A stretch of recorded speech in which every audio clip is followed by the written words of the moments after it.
Welcome students in my YouTube channel. तो आइए आज हम पढ़ते हैं क्लास नाइन्थ संचयन चैप्टर 4, जिसका नाम है मेरा छोटा सा पुस्तकालय, निजी पुस्तकालय। आखिर लेखक ने ऐसा क्यों कहा है, मेरा छोटा सा निजी पुस्तकालय? आइए जानते हैं इस पाठ के बारे में और चर्चा करते हैं इस पाठ की, जो कि लिखा है हमारे धर्मवीर भारती जी ने। तो बच्चों, ये हमारा पाठ आपके सामने सबसे पहले है समरी, पाठ का सारांश। यह पाठ लेखक किसने लिखा है? यह पाठ लेखक धर्मवीर भारती जी ने लिखा है। यह धर्मवीर भारती की आत्मकथा है। ठीक, अब सन 1989 में लेखक को लगातार 3 हार्ट अटैक आए। नब्ज, उनकी सांसें, उनकी धड़कनें सब बंद हो चुकी थी। डॉक्टर ने उन्हें मृत घोषित कर दिया था, परंतु डॉक्टर बॉजर्स नाम के एक डॉक्टर थे, उन्होंने हिम्मत नहीं हारी। उनके मृत पड़ चुके शरीर को 900 वोल्ट्स का शॉक दिए, अब जिससे उनके प्राण तो लौटे, परंतु हार्ट का 40% हिस्सा नष्ट हो गया था। उसमें भी 3 अवरोध थे। तय हुआ कि उनका ऑपरेशन बाद में किया जाएगा। उन्हें घर लाया गया। लेखक ने जिद किया, जब उनको घर लेके आए, लेखक ने जिद किया कि मुझे मेरी जहाँ पुस्तकें हैं उसी कमरे में रखा जाए और उसी कमरे में लिटाया जाए। उनका चलना, बोलना, पढ़ना सब बंद हो चुका था। अब लेखक को सामने रखी किताबें देखकर ऐसा लगता मानो उनके प्राण किताबों में ही बसे हुए हैं, क्योंकि लेखक को किताबें पढ़ना बहुत अच्छा लगता था। अब उन किताबों को लेखक ने पिछले 40-50 सालों में जमा किया था। ठीक, धर्मवीर भारती जी ने। अब क्या होता है, किस तरह से पहली साहित्यिक पुस्तक खरीदी उसका वर्णन किया है। जो पहली पुस्तक थी, जो साहित्यिक पुस्तक थी, लेखक ने कैसे खरीदी है, अब उसका वर्णन धर्मवीर भारती जी कर रहे हैं। उन्होंने क्या बताया, उन्होंने उस साल इंटरमीडिएट पास किया था और अपनी पुरानी पाठ्य पुस्तक बेचकर बीए की पुस्तक लेने का सेकेंड हैंड पुस्तकों की दुकान पर खड़े हुए थे। पाठ्य पुस्तक खरीदकर लेखक के पास जो काम खरीदी थी, जब पाठ्य पुस्तकें खरीद कर लेखक के पास 2 रुपये बचे। सामने के सिनेमा घर में देवदास ये एक मूवी का नाम है। ठीक, लेखक उस फिल्म के एक गाना हमेशा गुनगुनाते रहते थे, जिसे सुनकर एक दिन माँ ने कहा, क्या, जा फिल्म देख आ। लेखक बचे 2 रुपये लेकर सिनेमा गए। फिल्म शुरू होने में थोड़ी सी देर थी। लेखक सामने के एक परिचित की पुस्तकों की दुकान के सामने चक्कर लगाने लगे। तभी वहाँ उन्हें देवदास की एक पुस्तक दिख गई। ठीक, देवदास की ही मूवी लगी थी और देवदास की उन्हें एक पुस्तक दिखाई दी। लेखक ने उस पुस्तक को ले लिया, क्योंकि पुस्तक की कीमत केवल 10 आने थी। वो कितने की थी पुस्तक? केवल 10 आने की केवल किताब, वो पुस्तक थी, जबकि फिल्म देखने में 1.5 रुपये लग रहे थे। बचे हुए पैसे लेखक ने अपनी माँ को दे दिए। अब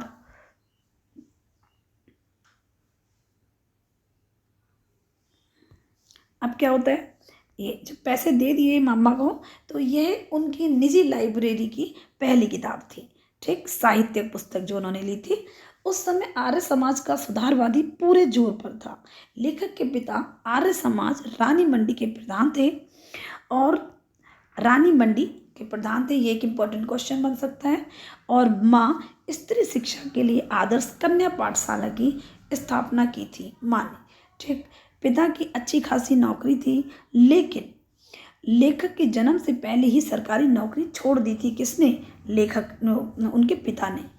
अब लेखक के घर में नियमित पत्र पत्रिकाएं आती थीं। जैसे, अब कौन कौन सी पत्रिकाएं आती थी, ये भी इम्पोर्टेंट क्वेश्चन हो सकता है। आर्यमित्र साप्ताहिक, वेदोदम सरस्वती, गृहिणी, और उनके लिए बाल सखा, चमचम, 2 बाल पत्रिकाएं भी आती थीं, जिन्हें पढ़ना लेखक को बहुत अच्छा लगता था। लेखक बाल पत्रिकाओं के अलावा सरस्वती और आर्यमित्र भी पढ़ने की कोशिश करते। लेखक को सत्यार्थ पढ़ना बहुत पसंद था। कौन सी पुस्तक? सत्यार्थ प्रकाश एक पुस्तक का नाम है। बहुत पसंद करते थे। वे पाठ्यक्रम की किताबों से अधिक इन्हीं किताबों और पत्रिकाओं को पढ़ते थे। लेखक के मोहल्ले में एक लाइब्रेरी थी जिसमें लेखक बैठकर किताबें पढ़ते थे। उन्होंने उन्हें साहित्यिक किताबें पढ़ने में बहुत आनंद आता था। अब उन दिनों विश्व साहित्य की किताबों के हिंदी में खूब अनुवाद हो रहे थे, जिससे लेखक को विश्व का भी अनुभव होता था। क्योंकि लेखक के पिता की मृत्यु हो चुकी थी, इसीलिए वे किताबें घर पर नहीं ला जा पाते थे, जिसका उन्हें बहुत दुख होता था। लेखक का जो आर्थिक संकट था बहुत बढ़ गया था पिता की मृत्यु के बाद। वे अपने प्रमुख पाठ्यक्रम की पुस्तकें भी सेकेंड हैंड ही लेते थे। बाकी पुस्तकों का सहपाठियों से लेकर नोट्स बनाते थे। अपने जो मित्र थे उनसे पुस्तक ले लेते थे और फिर उसके नोट्स बनाते थे। ऐसा और इस तरह से वो पढ़ते थे। कौन? धर्मवीर भारती जी। लेखक के पिता नहीं चाहते थे कि लेखक बुरी संगति में पड़े, इसीलिए और हर पेरेंट्स यही चाहते हैं और उनके पिता भी यही चाहते थे कि उनका जो बच्चा है वो बुरी संगति में ना पड़ जाए, और इसीलिए उनको स्कूल नहीं भेजा गया था। शुरू की पढ़ाई के लिए घर पर मास्टर रखे गए थे। टीचर्स घर पे उन्हें पढ़ाने आते थे और तीसरी कक्षा में उनका दाखिला स्कूल में करवाया गया। उस दिन शाम को पिता लेखक को घुमाने के लिए उनसे वादा करवाया कि वह पाठ्यक्रम की पुस्तकें भी ध्यान से पढ़ेंगे। जब उनके पापा उनको घुमा रहे थे, सुबह सुबह जब लेके गए थे, उनसे रास्ते में ही प्रॉमिस करवाया कि वो अपनी पुस्तकों को बहुत ही ध्यान से पढ़ेंगे। 5वीं में लेखक फर्स्ट आए थे।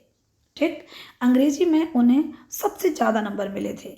इसी कारण उन्हें स्कूल से 2 किताबें इनाम में भी मिली थी। एक किताब में तो लेखक को भिन्न पक्षियों के बारे में जानकारी मिली और दूसरी किताब में लेखक को पानी के जहाज़ों की जानकारी मिली। लेखक के पिता ने अलमारी के खाने से अपनी निजी चीज़ें हटाकर जगह बनाई। अब पिताजी ने क्या किया, अपनी जो वहाँ पर जो अलमारी थी उसमें से अपनी चीज़ों को बाहर निकाला और वो पूरी की पूरी अलमारी उनको दे दी और बोला जगह बनाई और यह तुम्हारी अब क्या है, यह तुम्हारी लाइब्रेरी। यहीं से लेखक की निजी लाइब्रेरी की शुरुआत हो जाती है। इस तरह से अब उनकी सेपरेट लाइब्रेरी हो गई वो।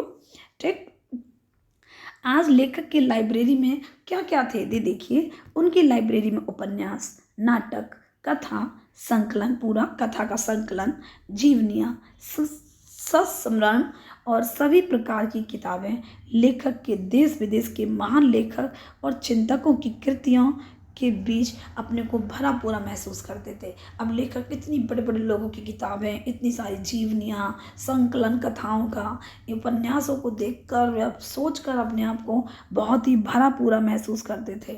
ठीक, अब तो सबसे पहले अब है ये हमारा जो चैप्टर का जो सारांश है वो समाप्त हो चुका है। आइए अब हम करते हैं प्रश्नों के हल। तो सबसे पहला प्रश्न है हमारा, ये आप देख रहे हैं, लेखक का ऑपरेशन करने से सर्जन क्यों हिचक रहे थे। तो प्रश्न का उत्तर लेखक, ये लीजिए, तो उत्तर है अपना, ये उत्तर को आप कॉपी में लिखेंगे बहुत ही सुंदर सुंदर अक्षर में, ये आपको अच्छे से दिख भी रहा होगा। लेखक को 3 अटैक आए थे। ठीक, अब बिजली के झटकों से प्राण तो लौटे थे मगर दिल का 60% भाग नष्ट हो गया था। बाकी बचे 40% में भी रुकावटें आ रही थी।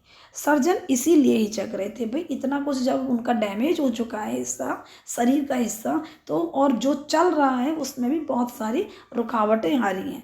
तो 40% हृदय ऑपरेशन के बाद में हरकत में न आया तो लेखक की जान भी जा सकती है। 60% हिस्सा डैमेज पहले से ही हो चुका है, 40% जो हिस्सा है उसमें चल रहा है लेकिन रुकावटें आ रही हैं। अगर उसी 40% का अगर हम जब सर्जरी करेंगे या कोई भी चीज़ अपना ऑपरेशन करेंगे, कहीं ऐसा ना हो लेखक की जान चली जाए, और इसलिए सभी डॉक्टर सर्जन उनकी जान बचाने में, ऑपरेशन करने में हिचक रहे थे। तो ये हो गया आपका प्रश्न का उत्तर। अब है प्रश्न नंबर 2, किताबों वाले कमरे में रहने के पीछे लेखक के मन में क्या भावना थी। अर्थात लेखक ने किताबों वाला कमरा ही क्यों चुना, लेखक ने क्यों बोला कि मुझे इसी कमरे में रहना है, और डॉक्टरों से, घर वालों से उन्होंने यही जिद करी थी, आखिर क्या कारण था। तो सब ये इसका आंसर है किताबों वाले कमरे में रहने के पीछे लेखक के मन में यही भावना थी, बस केवल जिस प्रकार परी कथाओं के अनुसार राजा के प्राण उसके शरीर में नहीं बल्कि तोते में थे। जैसे कि आप लोगों ने भी एक कहानी सुनी होगी कि जो राजा के जो प्राण थे, है ना, कथाओं के अनुसार राजा के प्राण उसके शरीर में नहीं थे बल्कि किस में थे, उसके तोते में थे। तो वैसे ही उसके किसके, लेखक के निकले प्राण उन हजारों किताबों में बसे हुए थे जिन्हें उन्हें जमा किया था, है ना। किताबें में उनकी जान बसी हुई थी, इसीलिए उन्होंने कहा था, अर्थात उनको अपनी किताबों से बहुत ज़्यादा मोह था, प्रेम था, इसीलिए उन्होंने अपने ही लाइब्रेरी में अपने घर वालों से लेटाने के लिए जिद किया था। तो आइए करते हैं प्रश्न नंबर 3। लेखक के घर कौन कौन सी पत्रिकाएं आती थी? जैसे कि जब हमने चैप्टर का जो सारांश किया था, तो बच्चों चैप्टर का सारांश बहुत ही ध्यान से पढ़ लेंगे, क्योंकि चैप्टर का सारांश अगर हम अच्छे से कर लेते हैं तो हमारा जो प्रश्न के उत्तर है हम बहुत आसानी से कर लेते हैं। तो कौन कौन सी पत्रिकाएं आती थी, जैसे कि हमने बताया भी है। लेखक के घर में वेदोदम, सरस्वती, गृहिणी, बाल सखा, चमचम आदि पत्रिकाएं आती थी। तो ये हो गया हमारा प्रश्न का उत्तर। आइए करते हैं प्रश्न नंबर 4। प्रश्न नंबर 4, लेखक को किताबें पढ़ने और सहेजने का शौक कैसा लगा? तो अब किताबें पढ़ने का और सहेजने का शौक कैसा लगा लेखक को? तो आइए करते हैं इस प्रश्न का उत्तर। लेखक के घर में पहले से ही बहुत सी पुस्तकें थी। दयानंद की एक जीवनी, बाल सखा और चमचम पुस्तकें पढ़ते पढ़ते उसे पढ़ने का शौक लगा। 5वीं कक्षा में प्रथम आने पर पुरस्कार स्वरूप मिली 2 पुस्तकों को पिताजी की प्रेरणा से सहेजने का शौक लग गया। तो ये हो गया प्रश्न का उत्तर। तो आइए करते हैं हम अपना प्रश्न नंबर 5। माँ लेखक की स्कूली पढ़ाई को लेकर क्यों चिंतित रहती थी? अब जो माँ है लेखक की, वो स्कूल की पढ़ाई को लेकर क्यों चिंतित थी? तो आइए देखते हैं इसका उत्तर। ये देखिए, माँ लेखक की स्कूली पढ़ाई को लेकर इसीलिए चिंतित रहती थी क्योंकि लेखक हर समय कहानियों की पुस्तकें ही पढ़ते रहते थे। माँ सोचती थी कि लेखक पाठ्य पुस्तकों को भी इसी तरह रुचि लेकर पढ़ेगा या नहीं। तो इसीलिए उनकी माँ चिंतित रहती थी कि जो स्कूल की जो पढ़ाई है वो उसी लगन से कर पाएंगे या नहीं। तो इसीलिए लेखक की माँ हमेशा चिंतित रहती थी। तो आइए करते हैं हम प्रश्न नंबर 6। प्रश्न नंबर 6, स्कूल से इनाम में मिली अंग्रेजी की पुस्तकों ने किस प्रकार लेखक के लिए नई दुनिया के द्वार खोल दिए? जो स्कूल से इनाम में जब उनको पुस्तकें मिली थी, अंग्रेजी की पुस्तकों ने किस प्रकार लेखक के लिए नई दुनिया के दरवाजे खोल दिए? तो आइए करते हैं प्रश्न का उत्तर। 5वीं कक्षा में फर्स्ट आने पर लेखक को 2 पुस्तकें पुरस्कार के रूप में मिली थी। उनमें से एक तो पक्षियों के आधार, पक्षियों की जाति, उनकी बोली, उनकी आदतों की जानकारी थी, और दूसरी किताब ट्रस्टी के रंग में पानी के जहाज़ों और नाविकों की जिंदगी, विभिन्न प्रकार के द्वीप, व्हेल, शार्क के बारे में थी। इस प्रकार इन पुस्तकों ने लेखक के लिए नई दुनिया का द्वार खोल दिया। अर्थात जो लेखक के पास बहुत सारी नई नई जानकारियाँ मिली थी, ठीक, तो पक्षियों के बारे में और पानी के जहाज के बारे में, इसीलिए एकदम उनकी नई दुनिया के द्वार खुल गए थे। अब हमारा प्रश्न नंबर 7। आज से यह खाना तुम्हारी अपनी किताबों का, आज से यह खाना अर्थात ये जो जगह है आपकी किताबों का, तुम्हारी अपनी किताबों का, यह तुम्हारी अपनी लाइब्रेरी है। पिता के इस कथन को लेखक को क्या प्रेरणा मिली? आइए जानते हैं प्रश्न का उत्तर। पिता के इस कथन से लेखक के मन में गहरा प्रभाव पड़ा। पिता का जो कथन था, ये जो वाक्य थे, लेखक के मन पर बहुत गहरा प्रभाव पड़ा। लेखक को पुस्तक सहेज कर रखने तथा पुस्तक का संकलन करने की प्रेरणा मिली थी। तो आइए अब हमारा प्रश्न नंबर 9।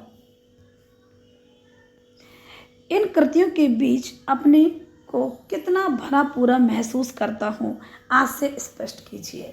अब इन कृतियों के बीच अपने को, यहाँ लेखक की बात हो रही है, लेखक सारी किताबों के बीच में अपने आप को भरा पूरा महसूस करता था। इसका आशय क्या है? तो इसका आशय है, लेखक के पुस्तकालय में अनेक भाषाओं के अनेक लेखकों, कवियों की पुस्तकें हैं। इनमें उपन्यास, नाटक, कथा, संकलन, जीवनियाँ, संस्मरण, इतिहास, कला, पुस्तात्विक, राजनीतिक आदि अनगिनत पुस्तकें हैं। वह देसी विदेशी लेखकों, चिंतकों की पुस्तकों के बीच में स्वयं को अकेला महसूस नहीं करता। वह स्वयं को भरा पूरा महसूस करता है।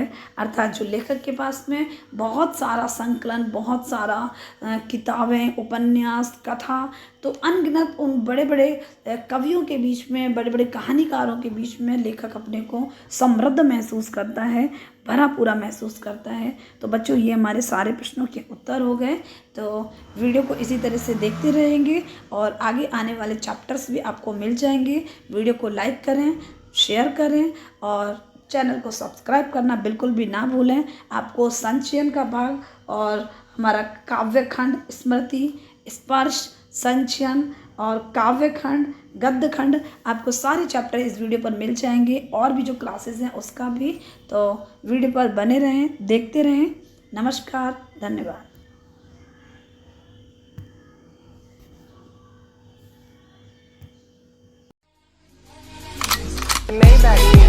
Can anybody out there